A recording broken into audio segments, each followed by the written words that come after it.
Hi everyone, in this video, I'll show you how to create a pivot table in Excel step by step in a very simple way. Pivot tables are one of the most powerful tools in Excel. It allows you to summarize a large amount of data without writing any formulas. Step 1. Prepare your data. First, make sure your data is structured properly. You can copy the data from my link below. Each column must have a header. There should be no completely empty rows or columns inside your data set. And ideally, your data should be in tabular format, meaning one row per record. In this example, I have sales data containing date, product, region, salesperson, quantity, unit price, and sales amount. Step 2. Insert pivot table. Now, click anywhere inside your data set. Go to the Insert tab on the ribbon, click Pivot Table. Excel will automatically detect your data range. Make sure the range is correct. Choose where you want the pivot table to be placed. Usually, a new worksheet is better for clarity. Then click OK. Step 3. Understanding pivot table fields. On the right side, you'll see the pivot table fields panel. You'll see all your column headers listed there. Below that, there are 4 areas: filters, columns, rows, values. Step 4. Build your first pivot. Let's say we want to see the total sales by product.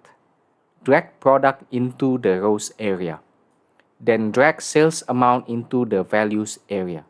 Excel calculates total sales per product. No formulas needed. Step 5. Change the calculation. By default, Excel usually sums numeric values. If you want to change it, click the drop-down in the Values area. Choose Value Field Settings. From here, you can change it to Sum, Count, Average, Min, Max. For example, if I change it to Average, now it shows average sales per product. Step 6. Add more dimensions. Now let's make it more powerful. Drag region into the columns area. Now we can see sales by product broken down by region. With just drag and drop, we have created a full summary report. Step 7. Filtering and grouping dates. You can also filter your pivot table. Drag date into the filters area. Now you can filter the entire report by specific dates. But if you want to group dates, for example by month or year, the date field must be placed in the rows or columns area. So drag date into the rows area. Now inside the pivot table itself, click on any date value. Right-click on that date. Then choose Group. A dialog box will appear. Here you can choose how to group the dates: days, months, quarters, years, and so on.